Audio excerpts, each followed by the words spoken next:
Michaela, if you can, there we go. Well, welcome everybody. Welcome to How to Lead on Climate, starting on day one, where we're going to talk about evaluating proposals as an elected official, even if you're not a technical expert. So to get started, if you wouldn't mind introducing yourself in the chat by putting your name, your pronouns, your organization or city, and also just share a little bit about like either your current climate project or priority, if you don't mind talking about it. So my name is Jeremy Schrader, and I'm the director of Climate Cabinet's Public Power in Cities program. And today we're really excited to talk to you about how you have the ability to lead on climate, again, starting on day one. Now, I found that being an elected official is kind of an isolating position. You know, it's really an honor to have been in a leadership role in my community, but there's also a lot of pressure to really lean into being like an expert on things. And that's a lot easier said than done. So as someone that's had that job, I found a really key part of being a community leader was to be able to be a voice of the community, to be asking the questions and standing up for community members who may not be in the room, even if it's not a subject matter that you're really comfortable with.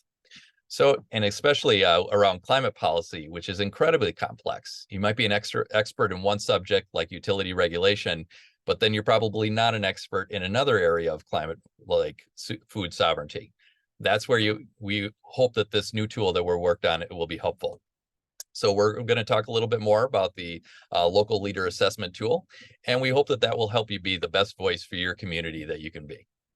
So this workshop is a part of our cohort program of elected climate champions. And I'll go over that program in more detail, but I did want to, start off with a plug for the program and that we're currently accepting applications for next year's cohort.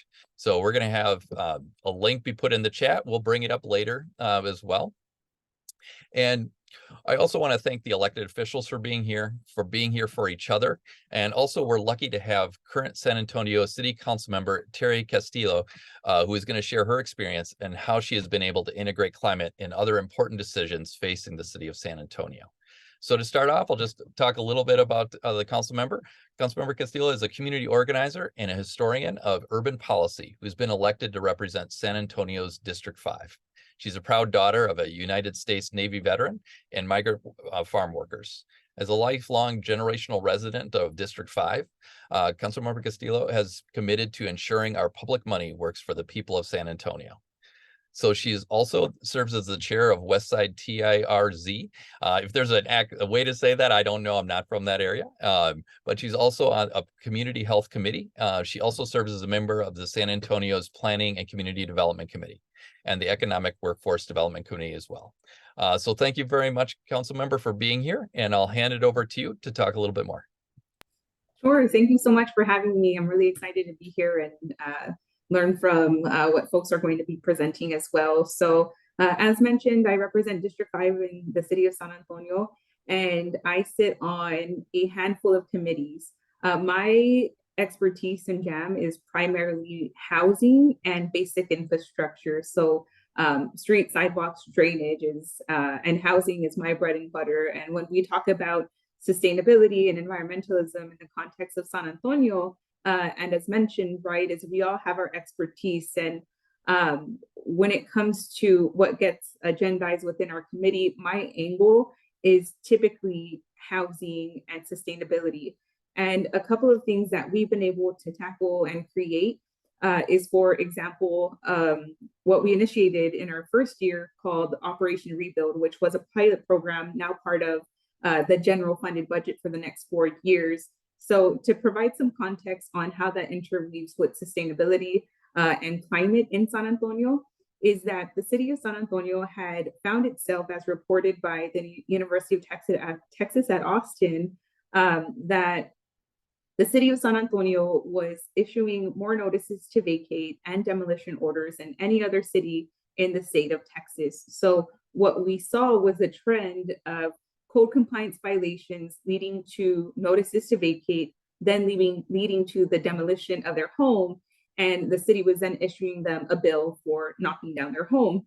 And when we look at the impact, environmental and health impacts of demolition, many of these older homes have lead and asbestos. And what a city study found is that when you demolish the homes and it has some of these, if it has lead or asbestos, it can go up to beyond an 800 feet radius. then impacting the overall health of the community members around the area, as well as the soil.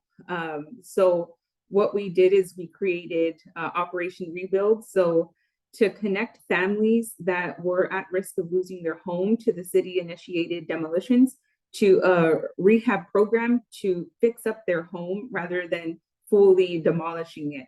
And with that, we see less waste as well. On the other end of the spectrum, we also initiated a deconstruction ordinance for the same reasons. In our city, we have a lot of older housing stock, and the cost, as you all know, of supplies is just going up so much that now with some of these homes that are being deconstructed, it goes into a giant warehouse where then that material can be used to rehabilitate another home. So again, right, my expertise is not climate, but how can we weave the need to meet our climate goals with the housing goals that we have in our city? I'm very proud that our city council also recently in the last few weeks voted to put roughly $30 million towards putting solar panels on over 42 city facilities.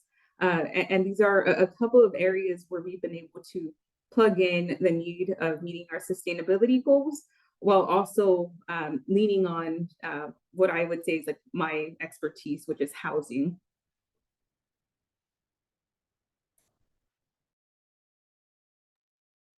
Well, thank you so much, Councilmember. That's I really appreciate you sharing your expertise, and I also want to just extend my kudos to yourself, the City of San Antonio, and I also know we've got some folks from RMI on as well, just on all the work to get the municipal solar up. I mean, you made a lot of great news on that. I'm hoping other cities can take your model and run with it.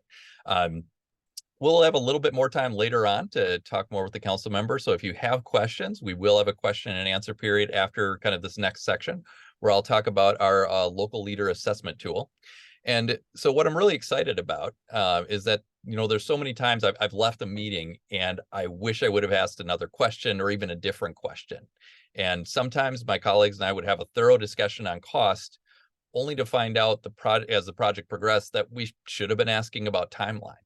So our main goal with this tool is to have something that elected leaders can use to facilitate meetings, to make sure that you're getting a better idea of all the issues that could come up, and also to say that this is not an end all be all. Like, our primary purpose for a climate cabinet is to make you be the best climate champion you can be and give you the tools to be that, and also saying that this tool will change. That's why we've got a version number on it. We will be periodically updating that. And we want you to be a part of that. We want you to be able to give us feedback and let us know how this tool is being used. So I also want to address one of the kind of the pressures I've felt as an elected is to be an expert on all things. And so you've been elected to be a leader in your community, and the cameras are on you in the at those public meetings. And granted, those cameras are on some random public access cable channel, but you still don't want to let anybody down. And so I would say I do believe there are such things as dumb questions, but you asking basic questions that your constituents might ask you, that's not dumb. And so that was our whole goal with this assessment tool. And so if you can go to the next slide. So we started off, we really framed the tool as a way to have the conversation. So the first part is really about just 6 buckets of different types of questions that you may have. So when you start off, we want to start with a summary. And sometimes you only have a little bit of time and you quickly have to find out some of the weak parts of the proposals or things you might have to watch further down the line. So you can use this summary to test out arguments and to get an overall overview of kind of the assumptions and reasoning of the project or proposal. Could I get to the next slide, please? So as you can see, the next sheets get much more specific. So if staff didn't give you a good answer, or if the topic is a specific concern to your constituents, or even if you just have more time, you can use these other worksheets to really drill down. So the first one of these is on timeline. So you can see from the worksheet, it's really there to help you facilitate a process to ask questions, as well as kind of take some notes. And as you ask questions, I'm assuming you're also going to get more specific questions that you can follow up with. One example for timeline that I found, especially recently, when you're having conversations with a municipally owned utility, a lot of times staff knows more than you do, and it's really hard to ask those tough questions because you know that they have an expertise that you just have not had in your professional career. But with Timeline, one thing I have found that there's a different conversation with utilities. A lot of times they're being asked to look 10, 20, 30 years out, and then they'll say things like, in the future, this will happen. And what I found is my assumption is they're talking about 10 to 20 years. But when you're talking about batteries and some of these newer renewable technologies, the timeline's not 10 years. Like, a lot of that is changing very quickly, and it helps to be really specific with staff. And we're hoping that, with this, we can, have a real conversation about what is available now and what is what is the best, most cost-effective, healthiest option for your community. Next slide, please. So the next one is on cost. Like, that one's pretty, I wouldn't say easy, but it is something that, it's usually one of the first questions you start asking. If you're starting to look on the slides, you'll see that we have some questions that do some overlap. That's on purpose. All of these, you can't talk about one issue without having it impact another. And so we wanted this tool to be flexible and really allow you to just use part of it if you only have a little bit of time. Also, it's really here to help lay the groundwork to protect your community. You can get on the record what the cost, what the timeline, what the impact is going to be. And for whatever reason, some of those things don't turn out, you have a record, on the public record, but also here in your notes, you can really see how the decision process is playing out. Next section, please. So on the next section's impact, where you can make sure the project or proposal is designed to help your community and also limit the negative impacts.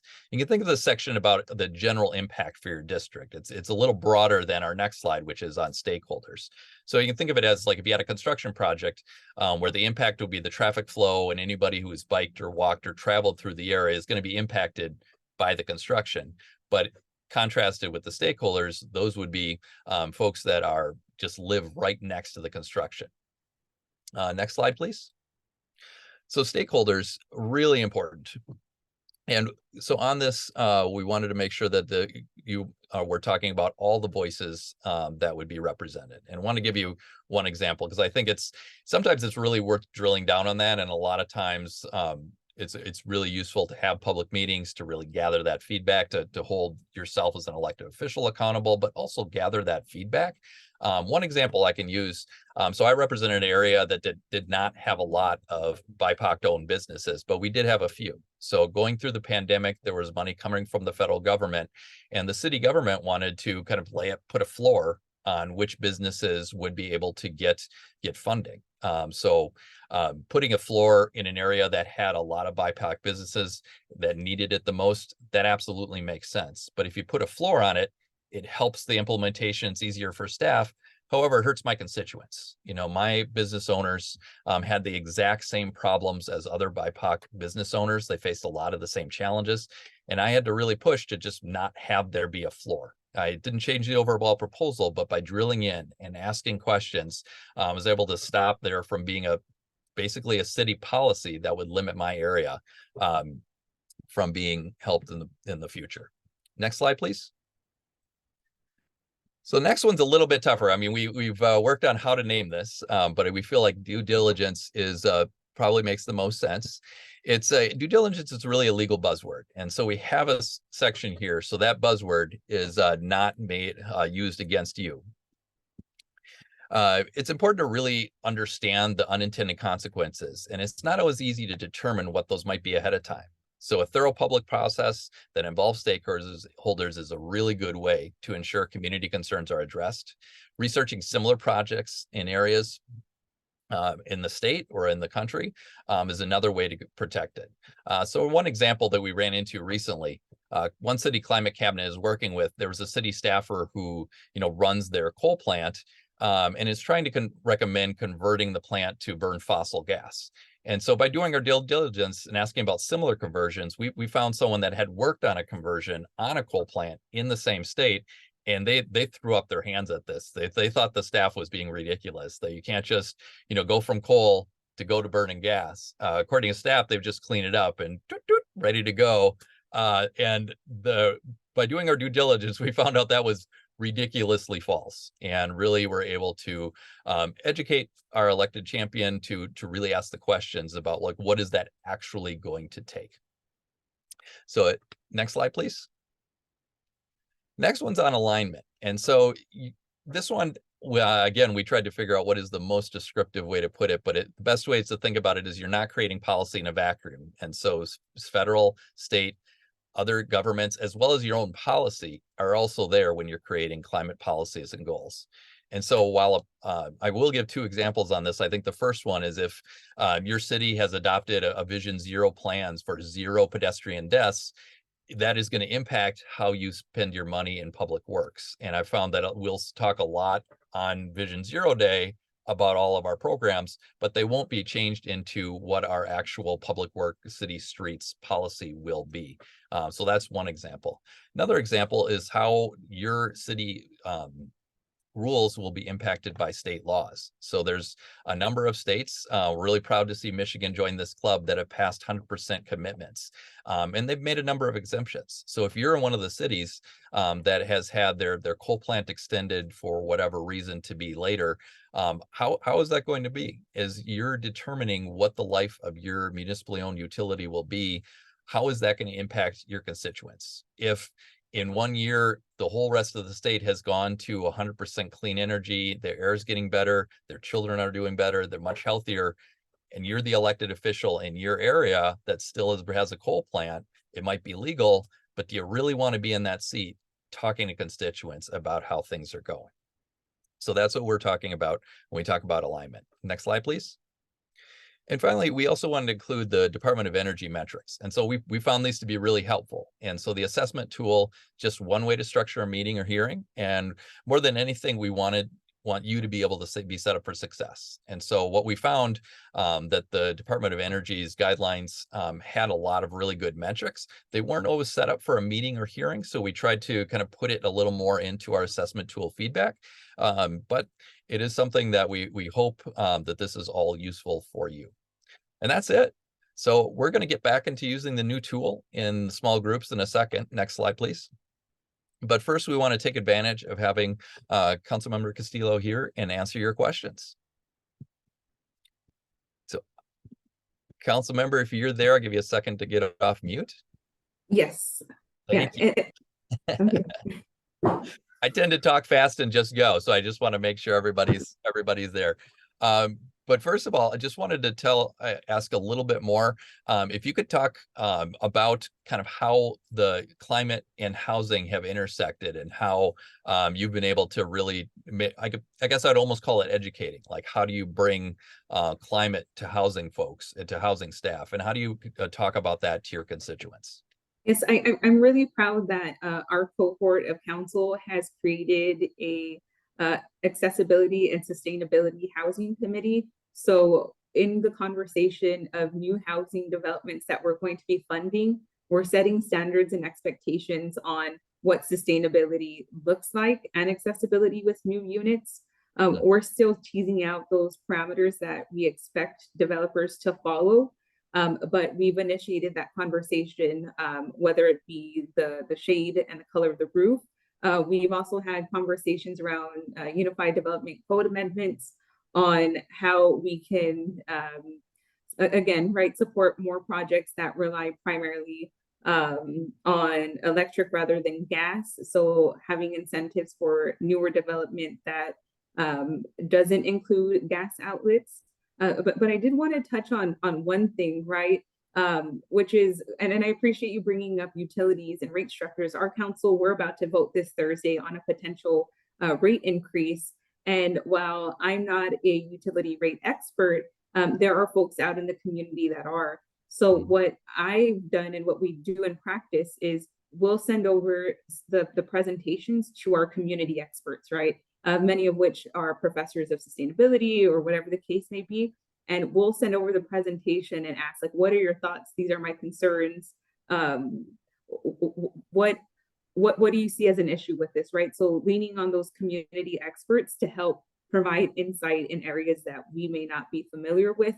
A council member recently was advocating for a consumer advocate for our utility companies. So meaning we'd have an outside entity analyze our utilities rate structure and give recommendations. Because right now, the CEO of the utility gives us the recommendation, and other cities like Austin have had this consumer advocate. But all that to say is that, you know, on our council, there's not one utility expert. So having that consumer advocate present their findings would be very impactful, because oftentimes, as you all know, community members, and rightfully so too, will believe that the rate structure is not equitable, and having that outside advocate present that data can be very impactful when it comes to council making their decisions on whether to approve or disapprove a rate increase on our utility rates. Well, that's fantastic. You actually answered another question, which was, you know, what are some of the best practices to find those diverse stakeholders? But to follow up on that point, and for a new elected official, like, how do you find those professors? How do you find those kind of local experts? I mean, sometimes they will find you, but other times you almost need to balance those voices where you have the folks that might be eager but not necessarily right all the time. How do you balance that out?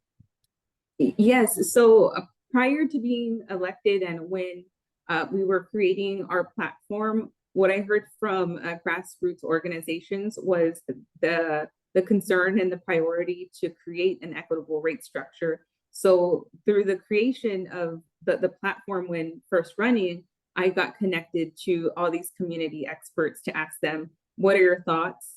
These are the constituents' priorities. What are your thoughts on how to right these wrongs? Or what are your thoughts on proposals and how to move forward? So with me, I got I'll say I got lucky, right? In that we created a community platform. So that meant bringing in community experts from just different issue areas. And through that, for the environmental piece of our platform, I got connected to just so many individuals that I had never met before, that I still continue to lean on till today. Oh, that's great. We have time for one more question. I'm going to read it from the chat. I'm going to interpret a little bit. So the question is, with the rapid pace of technology, especially with artificial intelligence, we will be doing things very different way in the future. How can we plan for a future societal structure that we have a really hard time visualizing? And I think that's something that I would also add, environmental justice. Like, how are we talking about a future that is, you know, sustainable for all and more just for all? Yeah, I have this great planner on our team who handles our zoning components, and he always, you know, will argue and share, right? There's planning for the world we live in, and planning for the world we want to live in. So looking at in the state of Texas, right, TxDOT determines a lot of parameters with our streets. And, you know, when it comes to laying out more bike lanes and more areas for public transportation, our state tells us absolutely not with our dollars. So that tells us that we have to be intentional with our local dollars in creating bike lanes and more areas for public transit, because the state won't allow us to do that. So being intentional. And then on the AI piece, I don't know how to answer that, right? Because a huge chunk of the justification for our utility rate increase is that our utilities are arguing they just need to keep up with the technology. And that's why we need to increase the rate. But we still have questions. I still have questions on what that looks like, because they just got a rate increase a year and a half ago, and now they're coming back for another.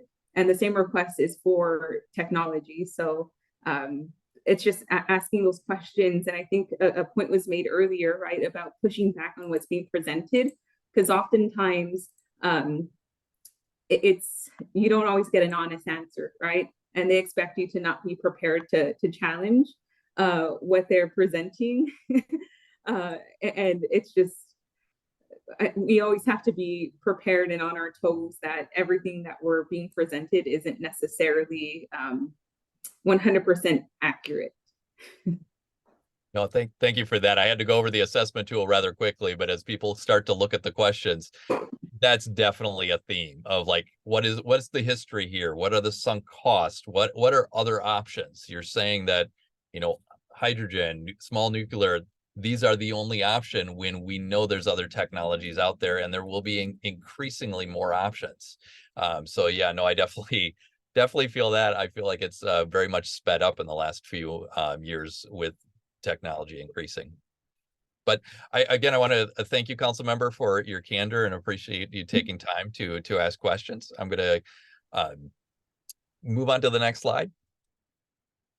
So just wanted to make a pitch. The workshop is part of Climate Cabinet's Local Leaders Cohort Program. And so this cohort program is a group of elected climate champions who are resources to each other, as well as receive direct support from Climate Cabinet.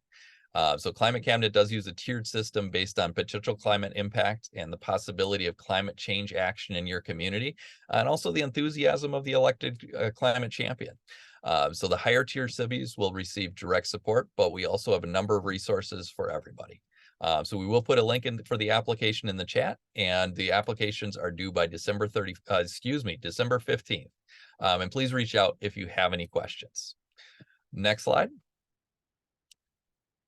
So next we are going to go through the breakout rooms. My apologies, but I can't remember if Ethan or Michaela were going to go through and introduce this. Yeah, I'll take it here. Yeah, thanks, Jeremy, and thanks, Councilmember Castillo. That was great. Yeah, so as you guys saw, Jeremy showed off this cool tool that we developed to help you kind of jump into these last minute meetings that you're going to be encountering as elected officials. So what we wanted to do was give you an opportunity to actually use it. So earlier, Michaela dropped a link in the chat to it. You can go open that up, and then we're going to kind of go through a little activity with it in breakout rooms. So what we're going to do is I'm going to send y'all out there. It might take a minute. I have to do some finagling of the breakout rooms. But going to go into our little rooms, start out with some introductions, and then we're going to go over this case study. So each room, you're going to be a different portion of the matrix that Jeremy just went through. So be that, cost or timeline, whichever topic. And you're going to go through and use this case study and try and assess this case study through the lens of that aspect of the matrix and kind of drum up the questions. Think about the scenario. If this was you, how would you navigate the situation? So the case study is that you're a newly elected official. Some of you are, congratulations. Overseeing a publicly owned coal plant, and you're required to have net zero emissions by 2045. So there are some different things that are going on, some different conversations that are being had. One of them is for implementing carbon capture and storage project on the coal plant to extend its life. Another one is to do natural gas, kind of similar to what Jeremy was talking about earlier. So kind of some different options for it. There are divergent views among the council. You can't really glean what the consensus is necessarily. There's a lot of activist presence, community presence, pushing for renewables and clean energy instead of fossil generation. But the utility staff is kind of pushing more for fossil generation, carbon capture and storage, keeping this plant around longer. Meanwhile, through the Inflation Reduction Act, which was passed by the federal government, an unprecedented amount of funds are available to the community, to cities to act on climate and invest in clean energy. So in this scenario, you're attending a stakeholder meeting tomorrow to discuss the future of this plant, whether it gets a new carbon capture and storage project, whether it gets transitioned to natural gas, or what else. And so your scenario is to think of, if you're in that meeting, how would you approach the situation? And using this matrix, what kind of questions would you ask? Because this might be really last minute. You might not be a subject matter expert on these things. So our hope is to help you out with that. So go ahead and jump into the Jamboard link that Michaela has dropped in. This is where we'll be doing collective notes on this. Each of you will have at least one climate cabinet person in your meeting with you to help you kind of, if you're having technical difficulties, and also open up the decision matrix so you can walk through it. All right, I'm going to start opening up the breakout rooms now.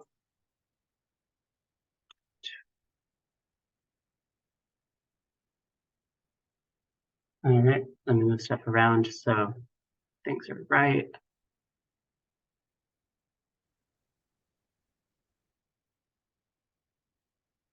All right, I hope everyone had a some good discussions. I saw the Jamboard lighten up for the couple groups we had. So I was interested to hear, does anyone from your groups want to kind of talk a little bit about what you heard on your Jamboard? I can also, yeah, let's look in that Jamboard. What do we got? Who do we got from the impact group? Climate Cabinet or otherwise? I did private message maybe someone to speak on our behalf. I don't know if they want to go off mute and speak. Oh, sure. Hi. Thank you, Hi Tom. everybody, I'm Tom. Nice to meet you. So we talked about, trying to understand we're not always going to be able to build consensus, but trying to get everybody to understand the impact of a project. Talking about, educational needs of folks, where we talked about those job things and further on, I think as we were saying, as we were coming back in from the breakout room, and I think Michaela got cut off slightly, but where it's not always just like that final piece, but looking back along what sort of needs a community has beyond just like, oh, we'll just get people some master's degrees so they can be nuclear engineers. It's like, well, that isn't always going to be a thing. Or there might be a lot of steps to get there that's going to impact cost or other areas that other breakout groups talked about. Getting folks beyond those talking points and sort of seeing, trying to display different narratives to them as well and make them interact with them. So it's not just, oh, we need carbon capture, we need renewable, we need a coal plant. Showing them like, hey, here's some different options. I think Damon talked about, showing people some case studies and making sure that they can understand that their talking point might be fantastic, but there's other things, so that everyone is really comparing apples to apples rather than just sort of sticking on, no, we need this and there's no other options. I don't know, I'm sure I missed something, but That's awesome. Yeah, no, I think you covered it great. Thank you so much, Tom. All right, and then how about Nick? Can I call you out? Of course. Yeah, we were the stakeholders breakout group. And so obviously there's, so many stakeholders to consider in this, but making sure that the people, one of the things that we talked about was including the people, the environmental justice and other communities who are most impacted by air pollution from the existing coal plant and would probably continue to be impacted by a methane plant that, has inadequate carbon capture and sequestration. Like, got to make sure that they are at the table and they are being heard because, obviously the dollars and cents matter to all the ratepayers, but it also matters to the, customers and constituents who are being directly impacted by the externalities of a fossil fuel plant. So got to make sure they're at the table. And yeah, we also talked about things like, education for retraining, like that, to nuclear is not necessarily a viable educational shift, but maybe a, current coal plant to renewable retraining program from a local community college. And maybe, faces and voices from that local community college and the education community that are trusted by the community might be helpful, messengers for a transition on top of being good voices for what that's going to cost. And, how to sell that to the community, because that is, the community is always a big stakeholder. So those are the big things we talked about. Yeah, thank you. Great. Well, I think I'm going to give it back to Jeremy since we're getting pretty close on time here. Well, thanks so much, Ethan. If you can go to the next slide. Yep. So finally, just want to make sure this is your time. We really want to make sure it's helpful. If you could please fill out our survey and give us some feedback. Was the time okay? Was the date okay? Any suggestions? Other things you'd like us to cover? We definitely have an idea of where we're going, and we'll kind of get into that into the new year. But it's, again, we want to make sure that these are useful for you. So I want to just thank everybody that showed up, especially Councilmember Castillo and everyone from Climate Cabinet. If there are any questions, please feel free to email us. We'd love to work with you. And thanks so much, and want to bid you all good night. Have a good day, y'all. Thanks everyone for coming. Take care. Thanks, everybody. Thank you. Good night, everybody.